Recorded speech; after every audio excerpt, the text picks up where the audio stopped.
예수님은 나의 왕, 나의 주인, 나의 생명이십니다. 하나님 아버지, 태초부터 있는 생명의 말씀을 우리가 들었고 보았고 손으로 만질 수 있으니 영원한 생명을 약속해 주셨습니다.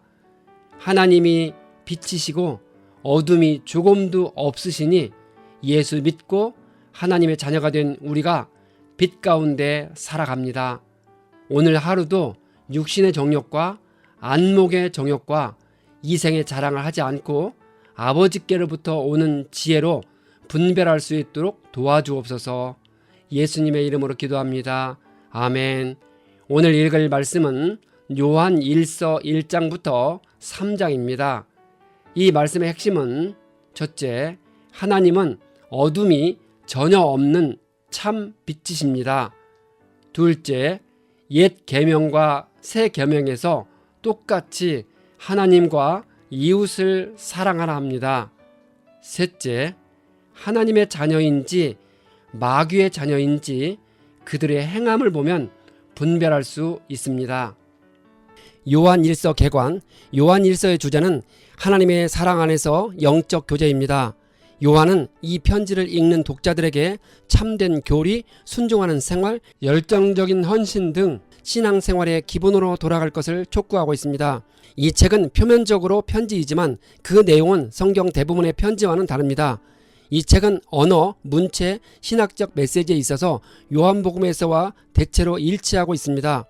이 책은 강한 미래적 종말 사상을 더 분명히 언급함으로써 종말 사상의 균형을 유지하고 있습니다.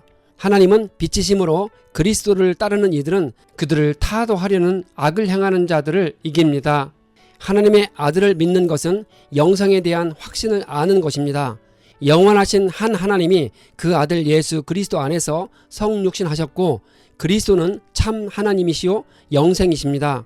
요한은 에베소에서 요한 1서를 썼을 것으로 보이는데 그는 주 70년 예루살렘이 로마에 함락된 때에 에베소로 이동했을 것으로 보입니다. 이 편지는 아마도 에베소 교회와 그 주변 도시들에 있는 다른 교회들이 읽게 할 의도로 기록되었을 것으로 봅니다. 에베소는 부유하고 매우 영향력 있는 항구 도시였으며 그곳의 아데미 신전이 잘 알려져 있습니다. 1장 태초부터 있는 생명의 말씀은 창세 이전에 아버지 하나님과 함께 계신 아들 하나님이신 예수 그리스도를 가리킵니다. 그분은 영원전부터 하나님과 함께 계신 말씀 로고스로서 그분 안에 참되고 영원한 생명이 있습니다. 그리고 이 생명이 우리에게 나타나신 바 된 사건이 바로 예수 그리스도께서 사람의 몸으로 이 땅에 태어나신 성육신이십니다. 하나님은 빛이시니 그에게는 어둠이 조금도 없으십니다.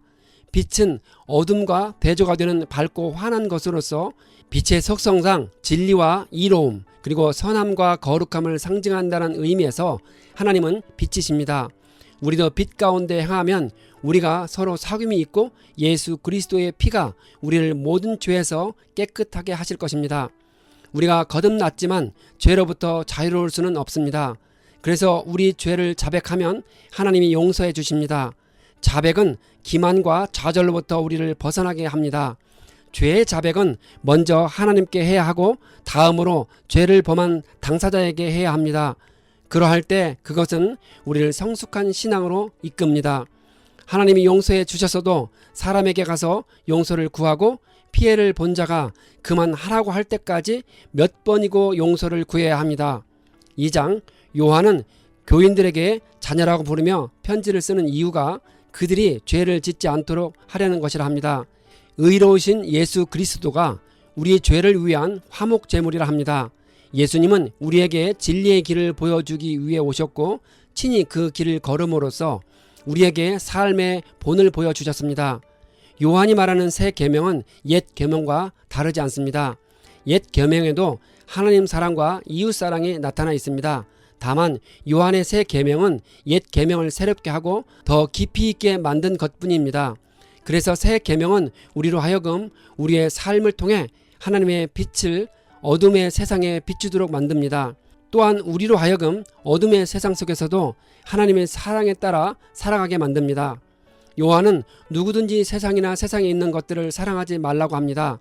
이 세상의 모든 것이 육신의 정욕과 안목의 정욕과 이생의 자랑이라 합니다. 하나님은 자신의 피조물인 세상을 사랑하시고 그 안에 살고 있는 인류를 사랑하십니다. 그러나 하나님은 타락한 세속의 길을 미워하십니다. 여기서 요한은 후자의 의미로 세상이라는 용어를 사용했습니다.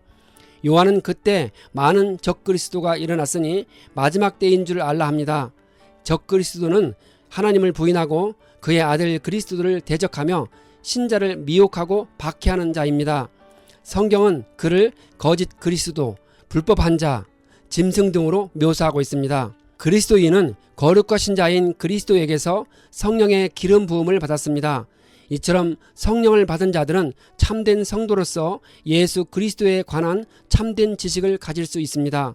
따라서 이들은 거짓말하는 자, 곧 예수가 그리스도이심을 부인하는 적그리스도의 미혹에 빠져들지 않습니다. 요한은 성도들이 처음부터 들은 것이 그들 안에 거하게 하라 합니다. 그들이 처음부터 들은 것은 사도들이 과거에 전파한 예수 그리스도의 복음으로 그것은 때묻지 않은 순수하고 참된 복음이었습니다. 요한이 그리스도 안에 거하라고 하는데 그것은 그리스도와 더불어 생명력 있는 유기적인 관계를 유지한다는 것을 의미합니다.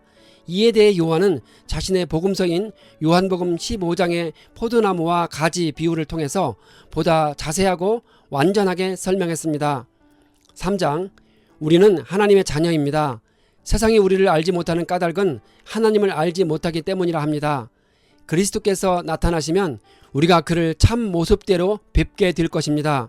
요한은 죄를 짓는 사람마다 불법을 행하는 사람인데 그리스도께서는 죄를 없애려고 나타나셨다 합니다. 그러므로 그리스도 안에 머물러 있는 사람마다 죄를 짓지 않습니다. 죄를 짓는 사람은 마귀에게 속해 있다고 합니다. 마귀는 창세 이전부터 죄를 짓는 자이기 때문입니다. 본래 하나님의 천사장이었던 마귀는 에덴 동산에서 하와를 유혹하며 범죄하게 했으며 또한 유대 광야에서 예수를 시험했으며 오늘날 성도를 미혹하고 있습니다. 하나님의 아들이 나타나신 목적은 마귀의 일을 멸하시려는 것입니다. 어떤 면에서는 마귀의 일을 멸하는 예수님의 사역은 아직 끝나지 않았습니다. 예수님은 부활의 사역을 통해 모든 죄의 근원인 마귀의 일을 멸하시고 죄와 죽음을 정복하셨습니다. 그렇지만 하나님의 오미하신 경륜 하에 마귀는 여전히 세상에서 활동하고 있습니다. 그럴지라도 성경은 마귀의 궁극적인 운명이 파멸이라는 사실을 분명히 확신시켜 줍니다. 요한은 하나님에게서 난 사람은 누구나 죄를 짓지 않는데 그 이유는 하나님의 씨가 그 사람 속에 있기 때문이라 합니다. 하나님은 죄와 싸우는 우리를 잘 이해하십니다. 하나님은 믿은 지 얼마 되지 않는 그리스도인들이 하룻밤 새에 성장하여 열매를 맺을 것이라고는 기대하지 않으십니다. 요한은 만일 어떤 사람이 하나님을 믿는다고 하면서도 아무런 변화의 조짐도 보이지 않고 그의 삶이 온통 죄로 뒤범벅된다면 이 사람은 하나님께 속한 그분의 자녀라고 보기 힘들다고 말한 것입니다.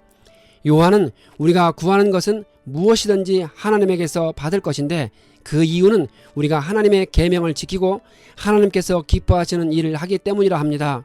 하나님의 계명은 그의 아들 예수 그리스도의 이름을 믿고 주님이 우리에게 명하신 대로 서로 사랑하는 것이라 합니다. 그리스도의 계명을 지키는 사람은 그리스도 안에 있고 그리스도께서도 그 사람 안에 계십니다. 성령님이 그리스도께서 우리 안에 계시다는 것을 알려주십니다. 우리는 매일의 삶을 살아갈 때 우리 안에 계시는 성령님의 인도하심 따라 생각하고 말하며 행동하게 됩니다. 성령님이 저와 여러분 안에 충만하게 거하시길 기도합니다.